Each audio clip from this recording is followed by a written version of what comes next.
morning, everybody. I am Bailey Rayner, your host with Inside the Coded Economy. And today we're just going to take a little bit of time, probably a shorter episode than normal, just me talking to you. So have fun with that.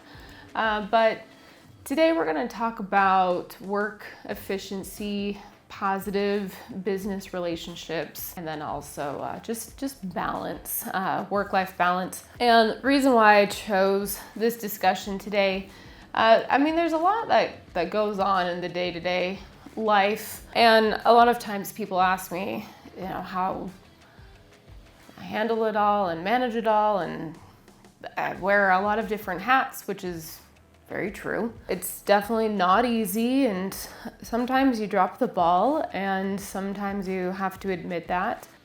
That's not always easy to do. But the one thing that you can do is, it sounds so cliche, just get back up again, do better next time, let your team know that you understand you're going to do better, and just do what you say that you're going to do the next time around. So I wanted to take a minute today and just reflect a little bit on, some of the mishaps maybe that happen, and hopefully, give you some insight as well on what you could do a little bit better, with your work-life balance and with your teammates, and hopefully it will help you just be a little bit more efficient. When I was when I did acting classes in New York, one of my teachers, Tom Todoroff, if you guys ever want, you don't even have to be an actor. You could be a salesperson that just wants to hone in on your skills. Tom Todoroff is the best guy. I love him to death. So one of the books he had us read was The 4 Agreements by Don Miguel Ruiz. And I would encourage you guys to read this. Get it on Amazon, get it on Kindle. I reread this book probably at least once a year, maybe a couple times a year. And so it's be impeccable with your word. Don't take anything personally. That's probably the one I have to work on the most. Don't make assumptions, right? And always do your best. One thing that I've noticed, just working with other business owners, working with teammates, working with employees, is a lot of people really aren't organized, which I guess for someone who just naturally is organized, it's odd to us to just naturally think that people don't organize their thoughts or their day or put down their schedule. So I would say that's probably your first step, is just keeping yourself organized. A lot of times as well, we just get so busy with everything. We keep moving and we don't prioritize our day. We don't prioritize the commitments that we've made either. That's another thing, is if you're always calling to reschedule and move stuff around, and oh my gosh, I forgot this and I forgot that, and I didn't realize this, you're not keeping yourself on track, and you're constantly living in this reactive state, which I noticed is probably a majority of people. Oddly enough, I would say probably 90% of the people that I work with as users of the software, franchise owners, employees, or just friends, but most people that I work with are reactive. And instead of taking a minute to just take a step back and look at, how did I even get here? How did I organize? Why didn't I put this on my radar? It's just kind of interesting. And I try and encourage people to, what I do. I live off my calendar. If it's not on my calendar, it's not going to happen. And that's because I schedule out my day, because I have so much going on, even if it's just picking up kids, or I need to go do an appointment. It goes on my calendar. Otherwise, I will get a meeting scheduled or a phone call. It goes on my calendar. Or if I need to take time to send emails, or if I have to take time to do, paperwork or administrative work, it goes on my calendar. Otherwise, I will just kind of continue to live in a state of reactiveness, which has its benefits. And then it also has its cons. I'm not good with immediate, oh my gosh, a fire just happened, let's shift. Because I'm so organized, it takes me a second to wrap my brain around what just happened and shift gears. But I couldn't live in that constant state, and I feel like that's what a lot of people do, is they live in this constant state of reactive overload, and everything's a big deal because they didn't plan for anything ahead of time. Which is kind of interesting when you think about it. So I want to make sure that, if you are working, like not even being a business owner, if you're just an employee, that you're planning your day and you're planning your week, and you have what we call foresight to understand that I need to be somewhere in a couple of hours, or this job needs to be completed in a couple of weeks. Like, how do I need to plan this out? So it's one thing to go with the flow with life maybe, but with business, you can't freak out all the time, and you can't expect everything to be perfect. But you also need to just make sure that you are being efficient with your time and planning ahead for things. I just think that's really important, being efficient. It impacts everybody and their day. If you are behind, or if you're not communicating, or if you're showing up late constantly, you're putting everybody else behind. Business owners that plan ahead, we plan for those people that aren't going to be on time. And I don't know if that's necessarily a good thing or a bad thing, but we add in extra hours or buffers because, or days, because we know that we can't rely on people. That's kind of a sad truth when you say, like, I can't rely on these folks, but it matters. So I would just say, like, keep yourself organized, keep your business organized, and keep up with the communication. And so I'm looking around my office right now. I have a calendar over there on the wall for my team. It's a 4-month out calendar, so we can plan. I have a year calendar that's in our other office. I have a year calendar right over here over my desk. So as I'm working, I can look at it and see what I have mapped out. This calendar that I have tells me all the major conferences, trainings, and events that are going on. So I can see at a quick glance, like, what are the big things coming up. This other calendar that's 4 months out is where we put, again, like those big conferences, but also who's out of the office, if people are traveling, like vacation days and things like that. So that way they also know who, like, I'm gone quite a bit, with conferences. So that way my team knows, okay, Bailey's out these days. Of course, they know I'm always available, but they know I'm out those days. I know if my team's out those days. So that's what that calendar is there for. Then I have my office calendar. I actually have two of them. Two different businesses, two different calendars. And it makes people cry when they pull up my calendar, because I'm like, it's got to go on there. If you want to have a conversation with me, they'll call me. Are you available? Nope, but maybe next Tuesday at 2 p.m. for 30 minutes I am. It's kind of a joke. But they get on there and they schedule the time to talk to me, and it's overwhelming to them. But my God, you guys, like, just welcome to my world. Like, that is my day. It's organized. That is how I know what's going on all the time, so I can plan, because a lot of people rely on me. A lot of people rely on our team, and somebody has to stay organized. So when our flights are booked, they go on the calendar, hotels go on the calendar, car rentals go on the calendar, like everything goes on that calendar. When we do conferences, all of our like daily activities go on that calendar, because too many people rely on us. And so if I'm not being efficient in my schedule and somebody needs me, I just did them a complete disservice because I had to tell them, shoot, I'm sorry, I'm unavailable. So I will always make time for you, always. But it just might be like at a different time. And so that would be like my biggest tip to you is, as a business owner and even as an employee, you work for somebody, schedule your day and share it with everyone. I would say that's probably the biggest takeaway that I can give you is get better at organizing your day so people can rely on you.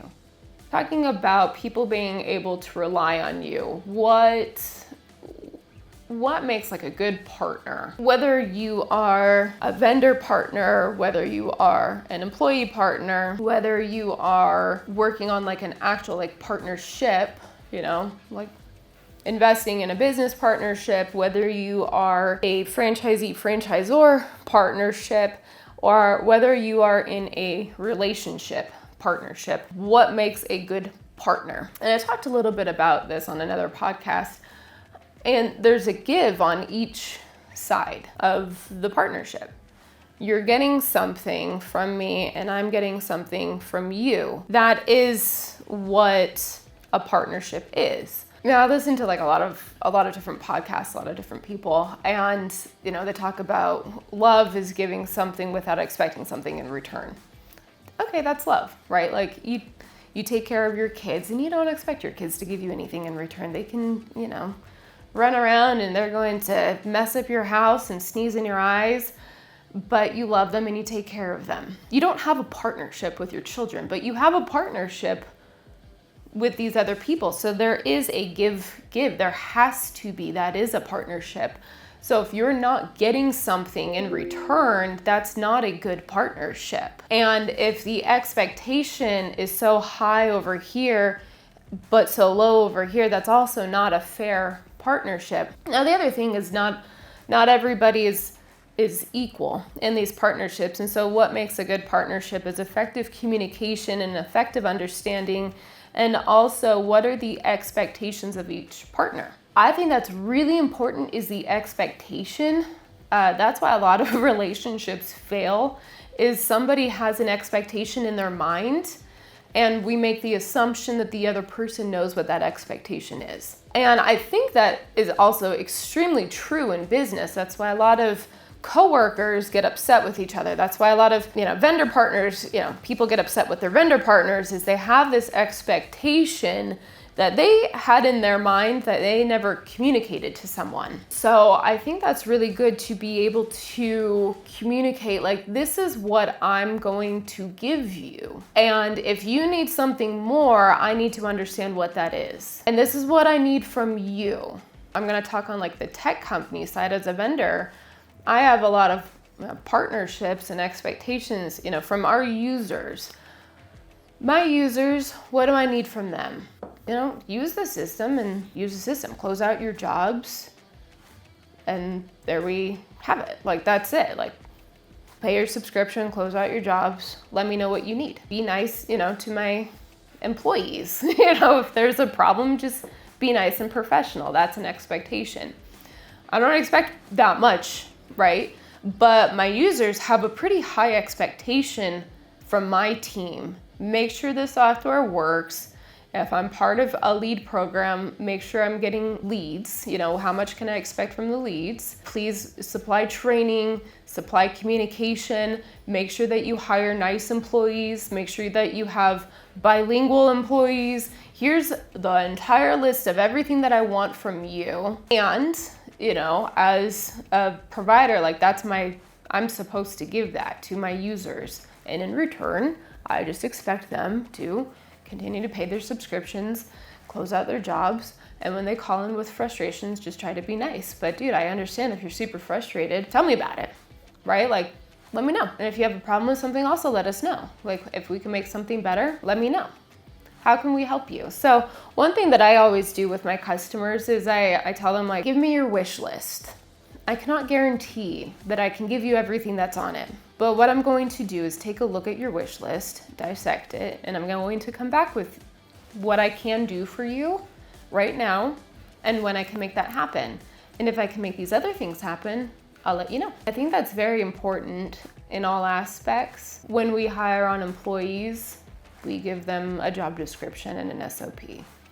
And my expectation is follow this and show up and I'll pay you. And their expectation is, if I do this, do I get pay raises and do I get promotions and do I get these other things? And so as long as you communicate those, the partnership goes really smoothly. I had an employee once. I absolutely adore this woman. I think she's just fantastic. I've had some really amazing people over the years. This particular employee, she's just hard worker. Like, she just gets after it and super bubbly and super spicy. I love her spicy attitude. But she had an expectation in her mind of something that she wanted, and she never communicated it to me. And she started to pack up her things one day, and then I noticed. I'm like, hey, you're not allowed to leave. Come into my office. And we sat down and we talked. And, you know, she's crying and she's telling me like these things. And I was like, girl, you never even told me that you wanted this. All you had to do was ask. Do you want a pay raise? Yeah. Okay, well, what comes with a pay raise? What? Well, I don't know. Okay, well, more expectation. Are you ready to have a higher expectation thrown on you? Can you commit to more time, more workload? Can you commit to these things? If the answer is yes, I'll meet you where you're at. But if the answer is no, then okay, I'll give you a hug and say goodbye. So, she had a thought that she was like, well, if I ask you about this, you're going to say no. Look, I look mean, I know that, but I really have a beautiful, heart, and I'm willing to listen. But at the same time, if your expectation is I want more money without less effort, then the answer will be no. So we talked about it, right? And she grabbed her things and, made her desk all pretty again. There has to be some sort of understanding. And I think partnerships can fail without that kind of communication. And even with the utmost upfront communication, sometimes outside influences can muddy the waters and cause partnerships to fail, or cause partnerships to not succeed. Maybe not fail, but maybe not succeed or not do as well as they could have. And it just depends on how strong that other partner is. And I don't want to sound like a Debbie Downer right now, because I'm not. I'm speaking from real life, experiences. Some other ones with, we've done some pretty big things over the years. And when you take a step back to look at what we've really done, it's incredible. And I'm very proud of us, and I'm very proud of my partner, and I'm very proud of my team for the accomplishments that we've done and just the rooms that we've been able to get in. And sometimes there's, plans where you're going to help everybody win. Because we like to help people win, and there's plans to help everybody win. And you get some other people that are like, hey, but what about me, And it's kind of funny, Zach and I were talking about one of the situations that we were doing, and one of the partnerships we had. And it's we felt like the secret girlfriend that nobody could know about, or, yeah, we're totally together. We're definitely doing this, but just shh. Yeah, we're like, what is going on? It was such an interesting thing. There has to be an expectation of, look, this is probably what's going to happen. This is how we're going to move through it. And sometimes you just don't even know what's going to happen and come up. And maybe you have to take a step back on this partnership thing for a minute and take a breather. And space can be good. So just that's okay. Don't freak out and just allow things to happen, but set those expectations, with these partnerships, and have that clear communication of what you expect. If you don't know what you want or what to expect, then just say that too. Just I don't even know what's really gonna happen here. This is new. This is new to me, but let's get after it and see. And if it works, it works. And if it doesn't, it doesn't. But please don't be mad at me, because I'm not gonna be mad at you. And that goes over really well too. That's what I leave you with today. The 4 agreements to live by. Go read the book. Be the best person that you can be. Be a good person. Set clear expectations, clear boundaries, clear communication, and work efficiently so your business can run smoothly, calmly, peacefully, and grow in scale. Because if it's always on fire, you can't build on top of a burning bridge.